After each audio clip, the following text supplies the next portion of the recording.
DIY electric spinner. Got a 1.1 amp blower motor in there, 1/50th horsepower. Hooked up to a sewing machine, a 5 amp sewing machine.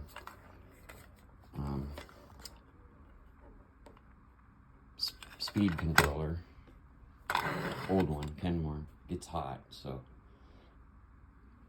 but it works quite well at controlling the speed until it gets hot. Here's my flyer.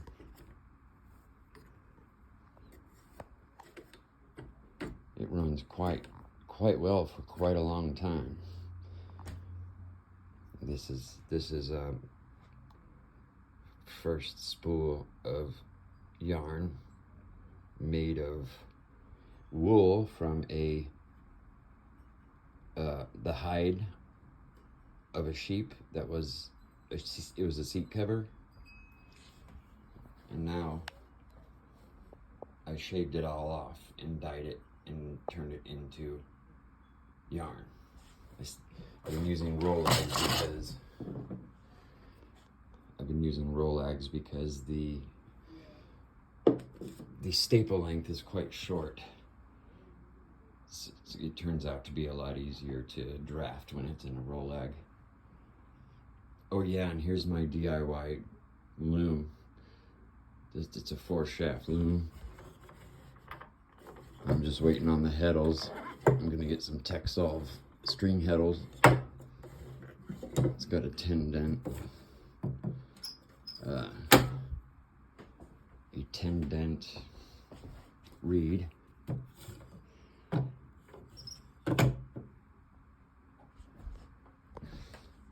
I kind of like copied the ideas that I made using looking at an Ashford table loom. It's pretty much the same thing. There's things are in different spots. I'm going to be replacing these sprockets with metal ones that have twice as many teeth, so I have more adjustability. But they worked really good. I've only chipped a couple of teeth, but they still work, so very happy with that.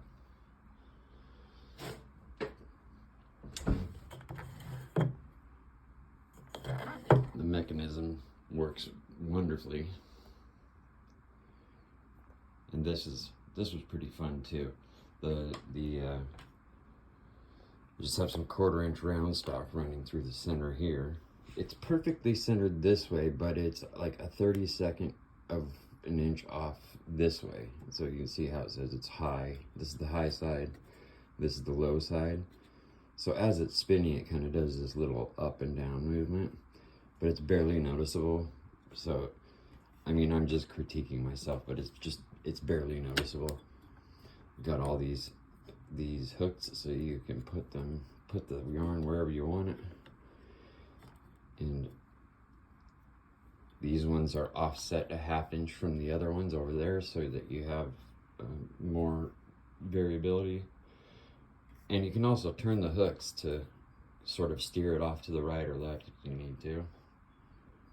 And then I got my Scotch tensioner here. I'm using fishing line and a spring that doesn't really work for this. But what it does work, the weight of the spring is actually enough to give me the tension I need on the brake itself. So the spring never actually stretches. It's just the weight of the spring is good enough to put the right amount of tension on it. I used a piece of PEX pipe inside here, a short little piece that was perfectly straight. And I used JB Weld putty, which dried solid as a rock. It does, like I tried breaking this thing, it did not break.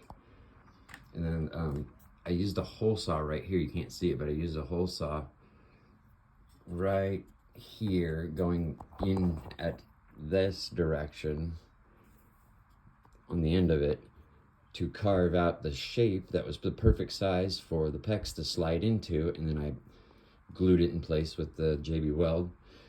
And then the same thing with the 1/4 inch shaft. As you can see, there's the 1/4 inch shaft sticking out the other end. There's a little groove for the Scotch tensioner.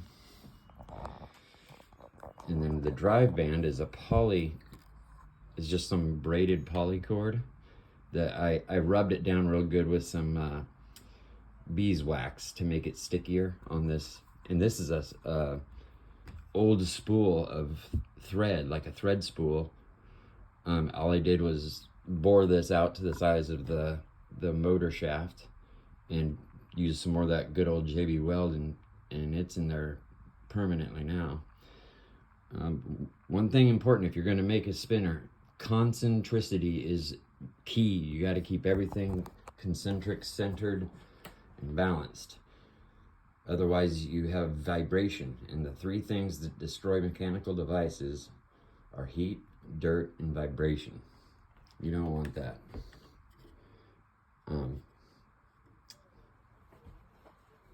Other than that, the only complaint that I have is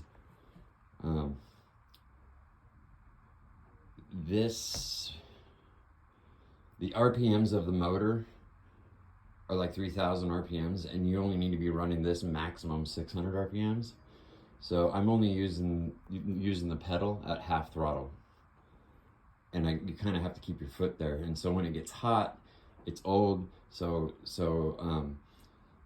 the variability starts to be not as solid. It's like it keeps moving around. The variableness, it keeps moving around, so I keep having to change my foot position to keep the same speed going, or I have to wait for it to cool down. That's the only thing. I'll probably get a new pedal to fix that. But I don't know if I can get a better view of that motor. Oh yeah. No, can't read it. Anyways, it's 1.1 amp. Fesco or Fasco. 1.1 amp. 1/50th horsepower, 3,000 RPM. It's overkill. Some people, what I've seen from some people is they don't like an AC motor because it doesn't have enough torque in the low end. But this was perfectly fine. It works out just great. I just can't run at full speed or this thing will fly apart. So like I said, 3,000 RPM. The only way I could change that is making a bigger pulley on this end, because I don't want to go any smaller than that over here. But if you like it, leave some comments. Or if you don't like it, don't leave some comments. Or actually, if you don't like it, tell me you don't like it. All right, thanks.